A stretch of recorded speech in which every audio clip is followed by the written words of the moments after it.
Hi and welcome to my channel. I'm Simon and today I'm back with my January wrap-up part 2. So all the books that I read in the second half of January, even though it's now February, possibly later in February than I might imagine, as I'm filming this on Friday the 5th of February, but I'm having my COVID vaccination this afternoon, and so if I'm feeling alright, this will go live on Saturday because I've pre-recorded a few videos today, and if I'm feeling less great, it'll go live on Sunday, so that I've just got a little bit more time to let it swim through my system. Anyway, I'm sure I'll keep everybody updated on it on my Instagram. So if you're not following my Instagram, go and check it out. I'm always chatting about all sorts on there. There's lots of cat pictures, book pictures. So let's get cracking on the books that I read in the second half of January. And there's quite a few of them actually that are really hard to describe. You know, sometimes it'd be really nice to just say, I love this book, go and read it. But that wouldn't make for very good content, would it? No, not really. The first of those is Booth by Jenny Fagan, who I have read both of her previous novels and really loved. Actually, I've got some poetry of hers on my shelves over there I should head to in due course. And this is all about Booth Close, and as the novel opens, the Devil's daughter has arrived in Edinburgh. She's looking for somewhere to live, and that happens to be this particular house. That's back in the 10s, it could be 1920s, because this book then follows all the different people who live in Booth Close from then until the end of the 1990s, and we have a whole cast of characters. In the first part of the book, we have the Devil's daughter, who ends up in this very unusual tryst, I will say. We also have Flora, who is a hermaphrodite and is going to all of these amazing drag balls. We have Levi, who is a black man who is working for one of the museums and looking at all the different relics they keep around sort of odd creatures. There's possibly a mermaid, and that's something that does go throughout the whole book, is this kind of otherness, obviously starting with the Devil's daughter. I mean, that makes it quite apparent, but then when we move into the next set of 3, and in the total there's 9 different people that we meet, we then meet, for example, mediums. We also meet the author William Burroughs, and this book, bringing up William Burroughs, also looks at the whole spectrum of sexuality. It looks at people from all different walks of life, different classes, whilst also telling beautifully the history and the story of Edinburgh. And Edinburgh is one of my all-time favourite cities in the world. It just Edinburgh really comes out of the pages, and you're aware of its scents, its smells, just its sort of gothic nature. And this book is incredibly gothic. I did worry, after I'd met the first 3 characters and really loved them, that I was going to kind of be upset when we moved on, because that became apparent that was what was going to happen, but not at all. I ended up loving all the characters, and the fact that at different time periods you would still hear from one of the characters of the past later on in the future, or there'd be a nod to someone that was coming that you didn't realise as you were reading it until you got there. And I loved the way that Jenny Fagan did that. So this is a really, really fantastic, gripping, I mean, I really ripped through this, and fantastic novel about Edinburgh and some of the people who frequent its streets, be they fictionally, and yet at the same time it's very much, I don't know, this book is the spirit of Edinburgh, I would guess. I don't know, yeah. There, told you, some of these are really difficult to talk about.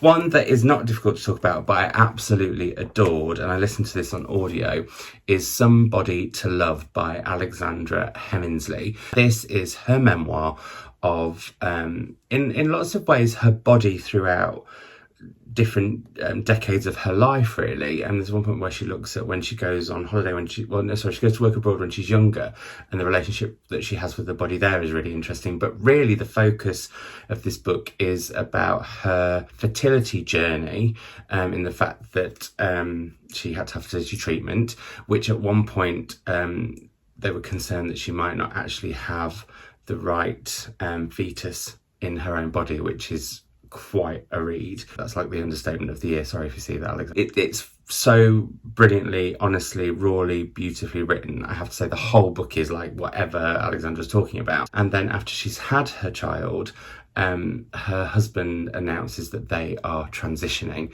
and so it's all of this, but then also how her body has been used in promotional shots for her previous non-fiction books, and how women's bodies in general are objectified in so many different ways. And I just found this so empowering on so many levels. Like, both around my own thoughts on my body, but also I thought the way she looks at queer families and what constitutes a family and found family, and looks at the it's not even a debate, that's not the right word, looks at the furore, I guess, around trans rights at the moment, which is just, it should not be a thing. People are people, but yet it is a thing. And I love the way that she looked at that and how she answered people who are just knobheads about it, basically. So yeah, utterly brilliant. Cannot recommend this enough on audio. I mean, Alexandra writes beautifully, so it'll make a fantastic book to read, but there's just something about having her telling you her story in your ears that makes it all the more intimate. I just think she's incredible, basically. So yeah, anyway, I'm not going to go on a fanboy tangent, but I thought that was amazing. Now I'm going to talk about some of the books that were on the Costa overall shortlist, which I judged this year, and I just want to remind you all that this is just my thoughts, and I was one of 9 judges. Even Boland's The Historians, which is a collection of poetry, and actually was published after Even sadly died. This for me, well, the first poem is one of the most beautiful things. It's called The Fire Gilder, and it's one of the most beautiful things that I've ever read. I thought it was utterly phenomenal. And what I loved about this collection was the fact that it was so quiet and still and made you stop and made you think. And it's just got this beautiful rhythm to it that sort of lulls you and draws you in. For me personally, that was also in a way my critique of it, really, in the fact that it was often so gentle and so soft and so delicate that I would need to reread and then I'd get a bit and I'd be like, oh, I think I forgot one of the poems. And so yeah, that was what it was for me. But as I said, beautifully written, absolutely beautifully written. And I think it's really nice to read different collections of poetry that have different paces. Like, it doesn't have to all be like Crash Bang Wallop or Fireworks, or sometimes this subtle, that's it, it's a very subtle collection, and I definitely want to read more of her because she is an incredible voice. Sorry, I just had to go and shut the bathroom door because Chris was having a shower very loudly. If you can hear that in the background, I do apologise. He has stopped singing now. Anyway, moving on to another book that's quite difficult to describe. It would be so much easier if I could just go, I loved it, go read it. But I feel that the book deserves much more, and so do you, to be fair. It is Mrs.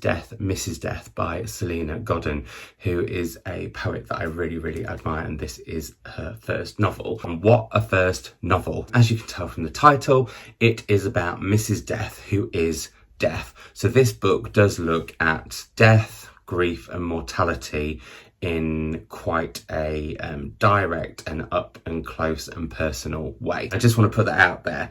That said, I sometimes find those books can be really cathartic and really important, and under all of this, what this book is really celebrating is life and love, and telling us to celebrate our lives, celebrate love, and make the most of the time that we have, because who knows what time we've got. And that I loved about it. I also just loved the whole book. I'd never really read anything quite like it. So as I mentioned, Mrs. Death is death. She is a working class, middle-aged black woman who often goes unseen and can shapeshift when people do spot her because of what her role is and the fear that she can evoke in people. Now, she meets Wolf when he is relatively young after a horrific incident that has happened along the lines of the tragedy of Grenfell here in the UK. And we follow him, but then we leap a little bit. Well, actually, I have to say at the beginning, it says, this is Mrs. Death's memoir, and you go through kind of what this book is and isn't going to be, which I found really good fun, but could be a little bit like, what? Hang on, what's going on? But you will get into a rhythm with this book, I promise. One of the joys, I guess, is that it does shift you about a bit. So you're, in essence, shape-shifting a little bit around the story as Mrs. Death does. We go forward in time to when he is telling her story. He's a writer and he wants to get this book written, which is about Mrs. Death, her life, seems to be an irony to that, and all the things she's encountered. In him telling her story as he hears it from her, she, via him and the book, is also telling it to us. I'm making this sound more complicated than it really is, because it's a joy to read through. I mean, the writing here is phenomenal.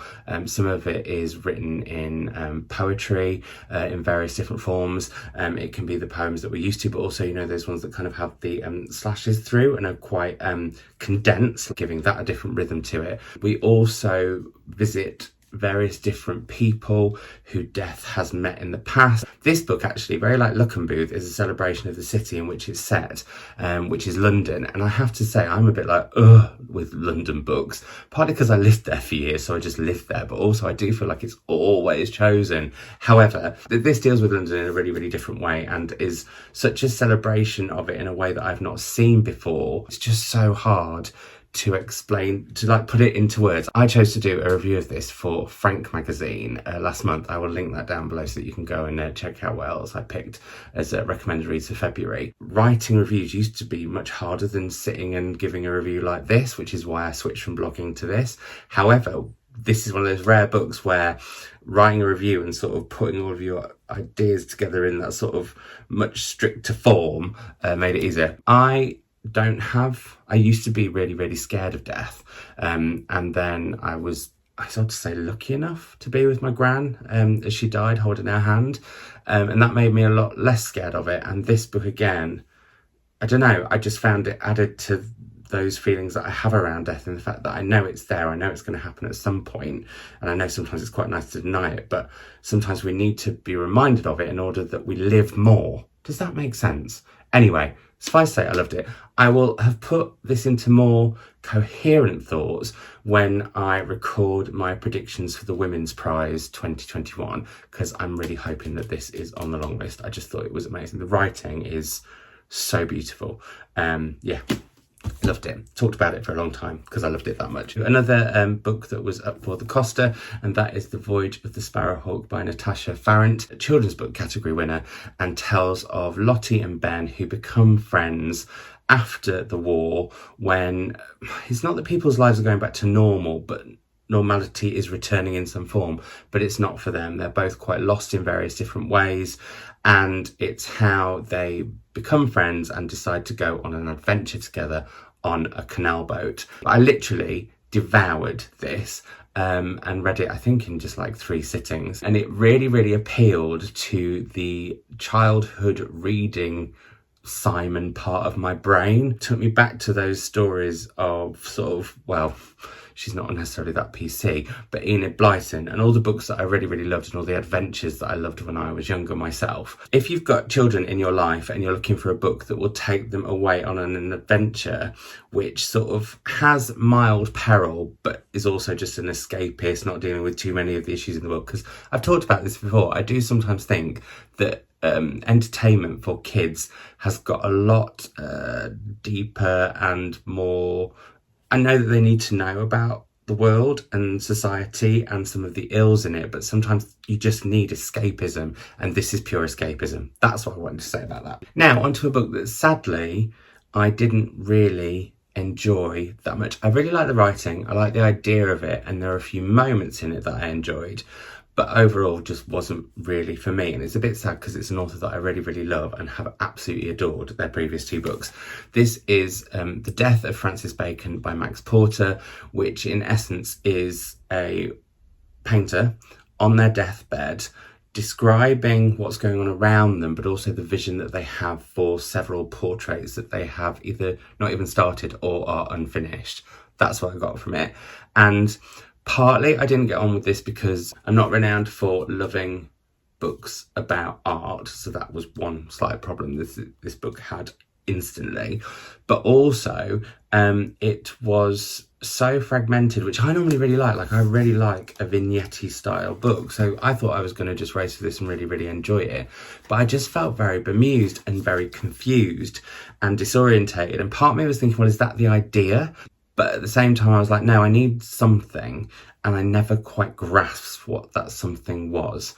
And I would love to talk to Max Porter about it, though, to try and find out more. I felt actually this probably needed to be a bigger book and sort of explore what it was exploring a little bit more, but also ground itself a little bit more, or give a little bit more away to the reader, so that I just felt I was floundering, which is probably me and not the book, but there we go. Then I read The Mermaid of Black Conch for the second time by Monique Ruffy. I read it at the end of last year as well, and I enjoyed this all the more the second time round. It's about, and I hope I say this right, Achaia, who has been dwelling at the bottom of the ocean for centuries, since she was turned into a mermaid through a curse by jealous wives on the island of Black Conch, which now in the 70s, when the book is set, is kind of renowned for its legends of mermen, but not mermaids. She is drawn from the depths of the ocean by David, a fisherman, and his guitar and the music that he plays, and slowly but surely this sort of bond grows between them. There's one time that she comes up thinking that it is David on his boat. However, it's not. It's a bunch of American tourists. They capture her, which is some of the most difficult writing I have read. It's in essence her being dragged out of the sea. It kind of feels like a rape. It's really, really hard to read. But also this book is not hard to read, if that makes sense. It's just that that's very full on. So from that we follow her being held up in the town, and then David helping her escape and hiding her basically. And after he does so, she starts to transform into the woman that she once was. Now this is no Disney transformation. This is messy and smelly and icky and brilliant. Sorry, this is a pun I've used a lot and I apologise in advance. It literally flips the mermaid's tail, this novel. It does something so different. But also it tells the story of the other people on Black Conch, and you will meet some amazing characters, some who you will love to hate, like Priscilla, I'll say no more, and Miss Rain, who I thought Monique told a really interesting story around plantations and slavery. It's also a celebration of nature. It's a love story in many ways, but love in all its like messiness, like I said. I think it's just fantastic. I will say the first chapter, just get into the swing of it, and also very like actually the Selena Godden, there is poetry peppered throughout, which I really, really love, and it doesn't go in the direction that you would expect, but I'll say no more because I don't want to spoil it, because I want you all to go and read it because it's absolutely fantastic. Then I read an incredible poetry collection. There's been quite a lot of poetry this month, and this was for Winter Book Hibernation, which I hosted with Tom of Tom Reads Things, and one of the prompts was for that Tom came up with was to read a poem set in winter. And so I picked up The Oscillations by Kate Fox, which I've been wanting to read anyway, because it does have a poem in it called Winter. I adored this. It's not often that I love a poetry collection the whole way through. It's really, really rare. I love this collection the whole way through. The book is set into two halves, so clearly Kate was writing this in the lead up to, well, not in the lead up because no one knew it was coming, but she's writing this as the pandemic hit. And so the book is set into two parts, one which is after, which is the first half of the book, and then we go back to the before the pandemic.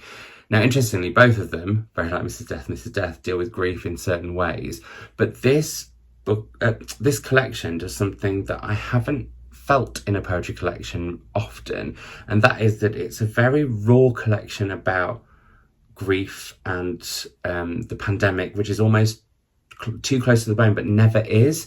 And that's what I admired about this. Like, it felt slightly cathartic. I felt like I was understood on how I feel about how things have been emotionally since March last year. I loved, there's one poem which is all about books during a pandemic and them having to be sort of left on their own, and yet they're things that should be cherished, and but at the same time, how can you bloody read when all of that's going on? That's phenomenal. I loved the poems around social distancing, but the power of friendship without touch. There's just so many good poems in here. I can't recommend it enough. Absolutely loved it. That's one that I'll return to as well. And speaking of returning to books, I reread Love After Love by Ingrid Besso, because this was up for the Costa. I should have said, actually, did I say that this won? It did. The Mermaid of Black Conch won the Costa Book of the Year. I read this last year and absolutely loved it. I waxed lyrical about it. I will continue to do so, because on the second read, again, like with The Mermaid of Black Conch, I loved this all the more. And having read these two books, I want to read so much more Caribbean literature by authors that are from the Caribbean, set in the Caribbean. So if you've got any recommendations for those, please leave them in the comments down below. I would absolutely love that. Anyway, this book, if you haven't seen me talking about it or anyone else talking about it, is all about Betty Betty, who, when we meet her, is in an abusive relationship. Her husband is not a nice man. We then meet her further on in the future when he has died and it is just her and her son solo, and they have a lodger that moves in called Mr. Chatan, and it's how this newfound family finds its way into being and how they all start to interact with each other, and relationships that are built in all sorts of different ways, some incredibly comical between Betty and Mr. Chatan. There's one particular scene, if you've read it you'll know what I mean, which is incredibly comically absolutely awkward. That is all I will say. However, one night two secrets are revealed that change those relationships and fracture those relationships in different ways, and we follow on from there. I don't want to say any more about the plot because I don't want to spoil it, but despite how difficult some of the subject matter is in this book, and there is a lot of traumatic incidents that happen and some very, very triggering things within this book too, but the overall feeling I always have about this book is warmth and joy and delight. And I think that's because of the way Ingrid Besaud creates characters that are flawed and sometimes have very difficult opinions and different opinions from ours, but yet she writes them with no moral gaze. They are just who they are, and they come fully formed, warts and all. Well, not necessarily warts. It's just incredible. Also, the way that she writes about Trinidad is phenomenal. Like the smells, the flavours, just the streets in general, the people, every character that turns up in this book, even if they're just in it fleetingly, is still a fully formed character. And yeah, I just loved it. So love after love, loved it a lot, recommend it highly. I'm hoping to see that on the Women's Prize longlist as well, as I am Monique Rofi. Then on to a book that, now I've not done this before. I've discounted this book as one of my reads for the year because I did something that I'm really anti, which is I race through a book, and I don't like... The one thing that I think is a pitfall sometimes with BookTube and Bookstagram is that it makes people feel like they have to read masses and masses and masses and masses to keep up. And then I think it can create, both in people who create content and those who enjoy the content, almost this race element that you have to keep reading and you have to keep reading, and you have to read all the books that you can. I know that I sometimes unintentionally add to that, and I had done it with the prompts. I've said with Book Hibernation, all of them, the prompts are just there to be fun. You don't have to like tick them all, but I decided I was going to, and so I rushed through The Blue Fox by Sion, and I don't think I did that book any favours by doing that. And I think I need to put this back on my shelves and read it probably next winter. It's about a man who is hunting a fox who is not a very nice man at all, and the secrets that he is keeping, which we discover as he tries to hunt this fox. And also then we see from the fox's perspective how that is. That makes it sound very simple. It's very folklore-y and fable-y, but yeah, I want to go through this at a slower pace. I mean, this is just the sort of stuff that I love. It's all vignettes, so it is a book that you can read very quickly. But I think I did it a disservice by reading it as fast as I did. And then afterwards came away feeling a bit about it, when I think if I'd spent more time with it, I would have not felt I would have felt wow. That's going back on my shelves. And speaking of winter book hibernation, the group read, because we do a group read for every hibernation, there will be a spring hibernation, I think the week of the 21st of March. We haven't quite decided yet. That's my birthday week. And our group read was Bellman and Black by Diane Setterfield. Now, this book, I have got a feeling I have read it before, because I kept reading it from bits and I was like, this is so familiar. Now, I think I must have read this back way before I did BookTube, and possibly even before I did blogging, which is when dinosaurs roamed the earth, frankly. It's that long ago. It threw me basically because it felt so familiar, yet I hadn't recorded reading it anyway. Anyway, what's it about? This is about William Bellman, who, when he is young, he's showing off with his friends, they're having a lovely time, and he announces that there is a rook in a very distant tree, and with a slingshot or a catapult, he's going to get that rook. Nobody believes he can do it. He doesn't believe he can do it. However, he does do it. And the rooks around those parts never forget this, and it's like a curse then ensues. There's so much I enjoyed about this book, often sort of despite itself. This is going to sound weird to say, but for everything I liked about the book, there was a flip side, and everything I didn't like about the book, there was a flip side. So, for example, there's a lot of writing here about the industrial sort of revolution in the Victorian era. It's never said that it's Victorian era, but it is clearly the Victorian era. We get so much information around mills and building mills and the dyes in mills that Normally I would be like, well, this is an author showing off how much they've researched what this book is about. But with this book, it didn't feel like that, even though it is very much in detail. I don't really care about mills that much, despite the fact that where I grew up, Matlock Bath, we have a very famous mill called Cromford Mill, which I used to love going and visiting, but I wasn't like interested necessarily in the history of what it did. And I'm still not massively, and the Industrial Revolution never really enthralls me as part of history anyway. But then in the second half of the book, it's all about architecture and design of this incredible massive building and the architecture of the Victorian era. And again, normally I would be like, oh, this author's like really showing off all the research, but it didn't feel like that. The book takes on this really gothic tone at a very slow pace, I will say, as William starts to be haunted at various funerals by a man in black. He does not know who this person is, but they're always at a funeral. And then when a great flu contagion hits and he loses nearly all of his family, he meets that person and makes a bargain with him. What that bargain is, we don't know. He can't remember. And so the second half of the book sort of follows that. I will say I thought a slight missed opportunity was made with Dora, because I thought there could be more there, and I did find the end of this book quite puzzling, but I love the gothic nature of it. The rooks outside my house were going bonkers when I was reading it, and it definitely chilled me quite a lot. Like when I was reading this on my own in the house, I was like, oh, probably having a bit of a jump. So yeah, I enjoyed it, and it does say dark, atmospheric, utterly riveting on the front, although I don't like the Daily Mail. I would say that is 100% true about this, and I'm really, really glad that I've read it, possibly reread it. Now, last but not least, and I will be doing a whole video on this book because it's one of those kind of books that I loved so much, I really want to talk about it for longer than I can in a wrap-up. It is a book that I forgot to haul in my last haul. I'm a fool. Still Life by Sarah Winman. Now, this is coming out in June. Normally I would wait a bit, but I just couldn't. Also, there was a prompt with winter book hibernation to read a book with feathers on the cover, and this was perfect. That said, if it hadn't had anything to do with any of the prompts during winter hibernation, I would have still read it because I was just desperate to. You get so lost in this, and there is so much joy in this book and so many wonderful characters, and it's got a real epic feel to it without it being overdone. It starts in Tuscany during the war, where two strangers meet.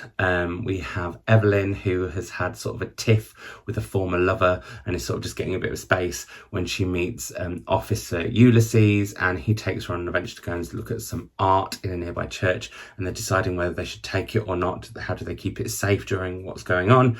And at the end of this one night of sort of meeting and this little friendship that kind of forms, Evelyn asks Ulysses to do something for her, and actually that doesn't happen then for another 200 pages of the book, because and I loved how Sarah does this, how she makes you time travel in books, not like in a sci-fi way, just like, I suppose time travel is sci-fi, but you know what I mean. We then follow Ulysses after this event as he gets involved in another event which has lots of effects on his life moving on. I don't want to spoil this for anybody, because part of the joy of this is finding all the stories that kind of, both the big stories and the little stories. Like sometimes there will be a paragraph that is just one little life moment story that then we move on from, but you cherish that moment anyway. Anyway, I'll talk about this more when I do a longer video. We follow Ulysses as something else happens, but we also go back to the East End to what's going on with his wife, who has been left at home while he's serving in the army, and also the people in the pub that he lives in, and we get to know all of those people, and then he comes back and everything's different, and we know it as the reader, he doesn't, and yeah, and then we meet Evelyn later on. I don't want to say anymore, but honestly, I just loved this so much. It's just gorgeous. I cried quite a lot, I will say that. I cried quite early on. I can't say why. And I laughed a lot as well, like properly. There was a couple of cackling moments. And yeah, I had the whole spectrum of emotions reading this book, as the characters do, as is life. And this is another book that celebrates people and the bonkers nature of life, really. So yeah, and it's got a talking parrot, which I enjoyed, Claude. So there we go. Those are the books that I read in the second part of January. Let me know if you've read any of them and what you thought of them. Let me know what you read if you joined in with winter book hibernation. Let me know if you're going to join in with spring book hibernation come March. Let me know what you've been reading. That would be lovely too. And that's that. I'll speak to you all soon.